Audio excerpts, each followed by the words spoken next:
Howdy! Welcome back to SlydeBytes. A little bit of an extended play intro there, but Teles and tube amps, come on. Can you blame me? Welcome back to the channel, guys. If you're not familiar with the channel, this is a budget guitar and gear review channel.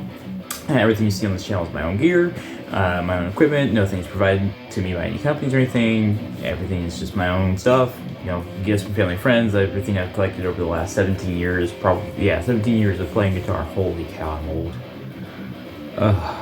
Anyway, sorry about the gray splotch back there because, again, I want to paint this whole office. That was the color sample. I really think that's going to look really... Anyway, not about any of that today. Today we're going to talk about tube amps, specifically the reality of owning tube amps. So if you're familiar with the channel, you may have noticed I don't talk about plugins. I don't do anything on a computer. I literally just sit in front of you with a physical amplifier and a guitar, and I talk about it in the room. No, I don't have any complex setups or anything. It's just me talking to you about a piece of gear. It's a very simple, straightforward channel. And I love tube amps. I love them. I think they sound great. And for me, in my opinion, I don't think anything quite captures enough for me in the feeling of sitting with my amp in the room and everything and feeling all that air and move and hearing everything. It's just something.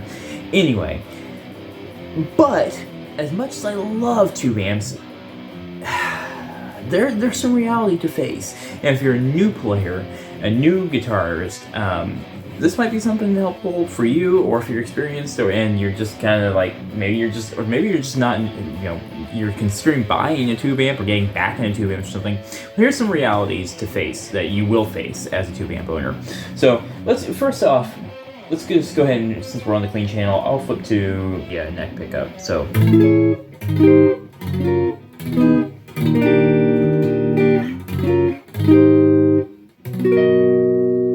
This Blackstar HD Club 40 Mark II here, we're on its clean channel, we're on the British side of voicing, I believe, and it sounds really pristine and very clean, very nice. I really do like how that sounds.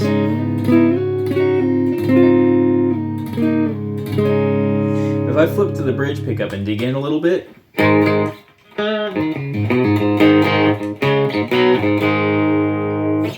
still kept pretty clean, but you can start hearing it get some grit. That's what a lot of people do love about tube amps. They're very dynamic. They respond to how hard you pick. And they do give out a lot of detail whether you mess up or not. Like, they're very dynamic, very expressive. They pick up on a lot, and they have a very nice, pleasing, warm sound to them. But they're very expensive. They're very expensive. Now, in the beginning, I should say, we were running the Boss E2 chorus and the Caline Ghost Rain pedal to add some flavor on the clean channel, and on the high gain, we were running the DigiTech Bad Monkey. I just was doing that for some extra flavor, but we'll show the high gain here in a second. So anyway, and what that sounds like without the Bad Monkey. So when this amp first came out, this amp right here, this is the Blackstar HD Club 40 Mark II, like I said, and we are playing the Squier Telecaster, Squier Affinity Tele, I should say, in drop C sharp. When this came out, this was probably around $1,000. I got it for about $530 after it was a demo deal through Sweetwater. Love this amp. EL34s, 12AX7s. Yeah, that's something else to bear in mind. We'll talk about that in a second. But tube amps do tend to be a bit expensive, and that's something you do have to kind of bite down on and just accept. You're going to spend more money on it. Tubes are not cheap. It's like, I think the cheapest pair of EL34's matched pair I saw on, which again, there's a whole blog considerations on that too. But different brands and different types of tubes and all that. But it was probably around $55 on Sweetwater right now, last I checked. So that's something that you might want to keep in mind. If you're playing your guitar frequently, your power tubes, your EL34s or 6L6s, whatever, it might last a year, 2 years, something like that. They do recommend getting them changed every year. I'm getting close to that point with this. Your preamp tubes, like your 12AX7s, those are going to last, who only knows how long. They last a long time. My Vox hybrid tube amp, for example, this one has a 12AX7, the preamp, but then it also is solid state. It's an awesome amplifier, and I've had that probably since I was 17. And so that's 15 years on the same 12AX7. Not saying you should do that, I'm just saying I have, and it's doing just fine. And granted, I don't play it all the time. I do play it a lot, though. And I also have the EL84 and 12AX7 Bugera over there, back behind me, with all my gunpla on top of it. So anyway, so yeah. Those 12AX7s can last a long time, but you know, even all the tubes eventually will need to be replaced, and that is an extra charge, something that you'll have to accept. And generally, it's probably not something you'll want to do on your own. It does take some knowledge and know how to swap tubes. So for me, I've never done that. I'd have to find someone to do that. Which brings up another issue. Tubes are becoming antiquated tech. I mean, they are antiquated tech, really. They sound phenomenal, but they are definitely antiquated at this point, and you're going to have a hard time finding people to service them. I looked online on Blackstar's website for a authorized service provider for my amps, you know, for Blackstar amps near me. Over 50 miles before I found anybody, and it's so far out of the way, I'm not sure I'm going to be able to do that. So I'm desperately trying to figure out what to do about that myself.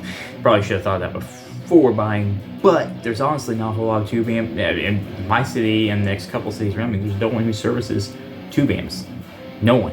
It just doesn't exist. So that's something to bear in mind. It's kind of sad because they do sound so good, and it's cool tech, and there's other, you know, technologies, radios, TVs, and like record players, things that used to run on tubes. So if you don't know what a tube is, or a valve, if you're in Europe, picture a light bulb but more tubular. That's a tube.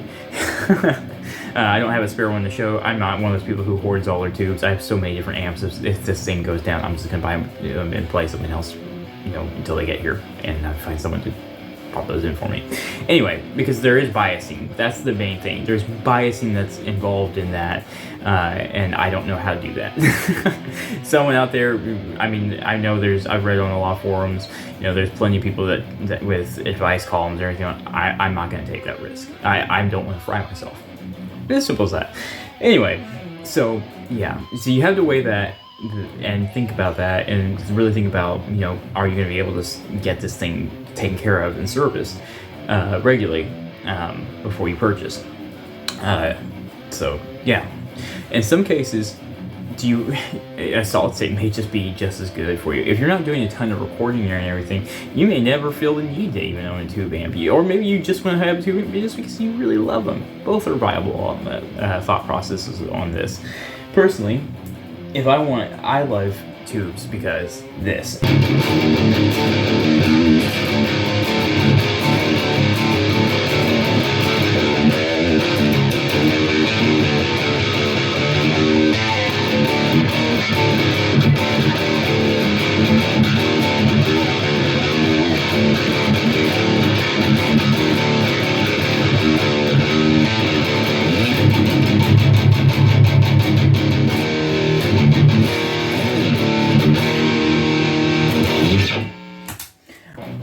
I am an amp distortion guy. Some people love, getting their distortion pedals. I do love distortion pedals, but if I'm using a distortion pedal, I want it in the clean channel of a solid state amp. That's how I use them. And I'm going to use different pedals to kind of emulate that tube breakup and warmth behind there. For a tube amp, I want that breakup. I love the way they sound with high gain. And if you run a tube, something like a tube screamer, or like this Bad Monkey into it, you tighten that up a little bit.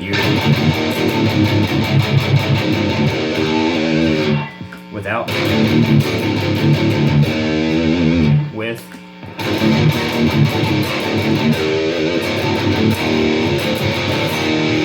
without,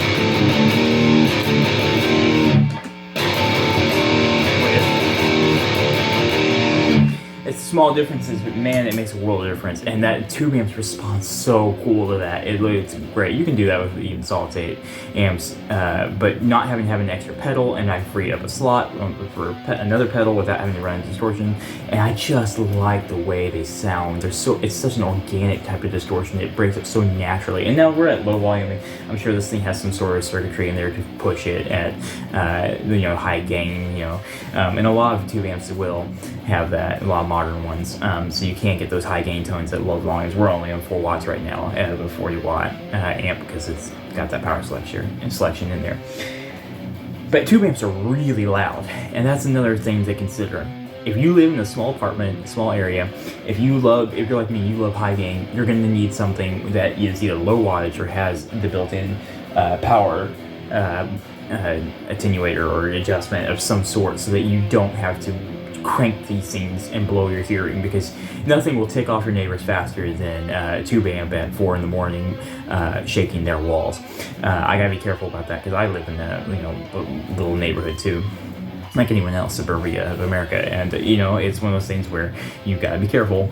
And I have a wife who has a job and everything too, so yeah, don't want to wake everyone up and make everyone angry at me. You gotta be very careful. So it's one of those things. That's another thing to think about, especially if you're playing high gain stuff. You don't want to get too loud with them. Now, if you're playing clean, you still got to be careful because your tube amps can still get very loud on clean channels. In fact, some people, they sound tubes do sound better the louder they run. They just do. It's cool. So you got to be careful. Anyway, so you have the cost of maintenance. You have the initial cost of the amp itself. And then you have to worry about the volume levels, and they're heavy, they're big, and they're clunky.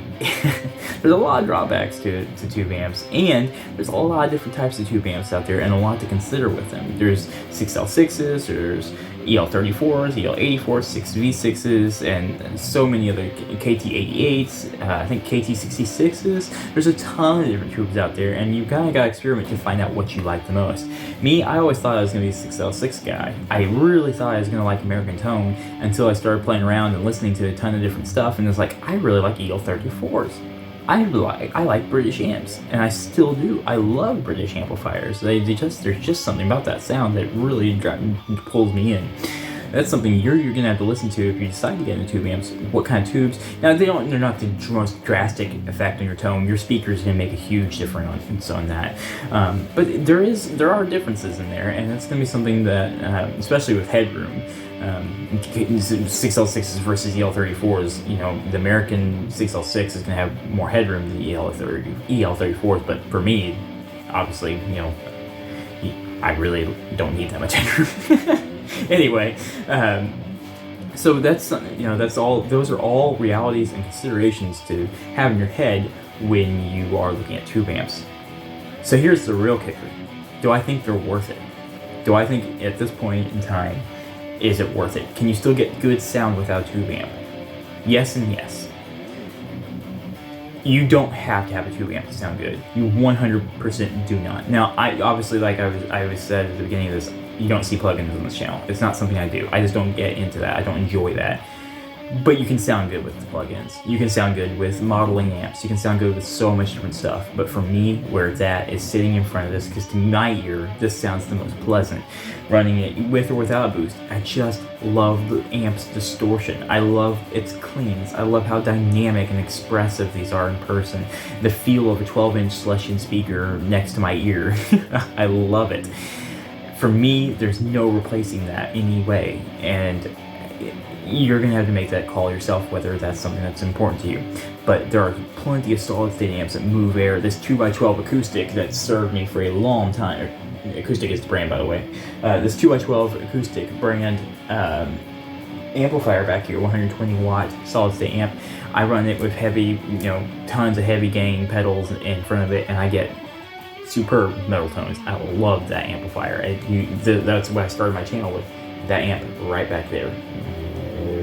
Right, this one, kind of right, yeah, that guy. Anyway, I started this channel using that amp, and I've used it for a lot of music. I still do record stuff for my Instagram and my TikTok music on that amplifier. So yeah, you can get great tones on digital modeling and stuff. You can get great tones on solid-state amplifiers. You don't absolutely have to have a tube amp. But for my ear, if it's your taste and you've listened to a lot of people play and talk about it and you really are interested, I will say you probably won't regret owning a tube amp. Unless you set your house on fire because you ran them too hot or did something crazy with them. Which, yeah, be careful. Don't do that. If your tubes are going bad, get them changed. You'll know when they're going bad. Middle position here.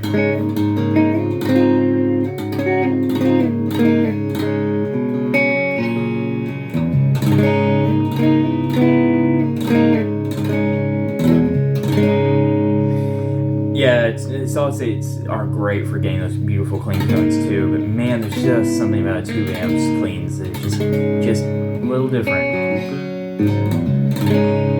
And of course, my high gain.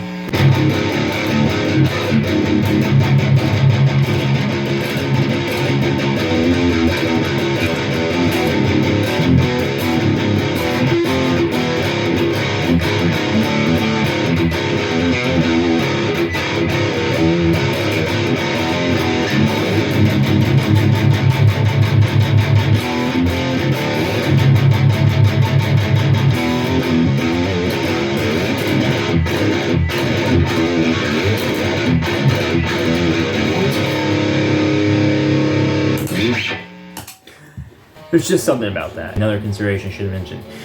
Solid state wattage is not really reflective as tube amp wattage, or tube amp wattage and solid state wattage are not really reflective of each other. A 40 watt tube amp is going to be really, really freaking loud, just like a 120 watt solid state amp is.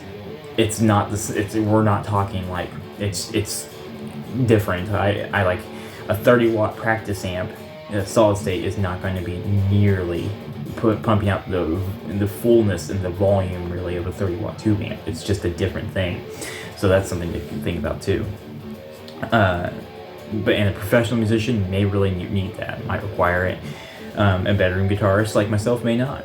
I don't really require this, I just really love it. So it's one of those things. So yeah, those are some realities of owning a tube amp, some stuff to think about for you. Guys, thanks for watching SlydeBytes. I appreciate all of you, and thanks again to everyone who does come back and watch the channel. My repeat viewers mean a lot to me. Thank you. If you like what I'm doing, you might click like and subscribe. It does, if I've earned it, and it goes a long way to helping this little channel grow. Also, if you like the way I play, you think it sounds cool, you might check me out on Instagram and TikTok, where I write my own original guitar music and post it up over there. And I don't have anything else for you guys. Yeah, more content is always in the works. Keep shredding, partners. I will see you soon.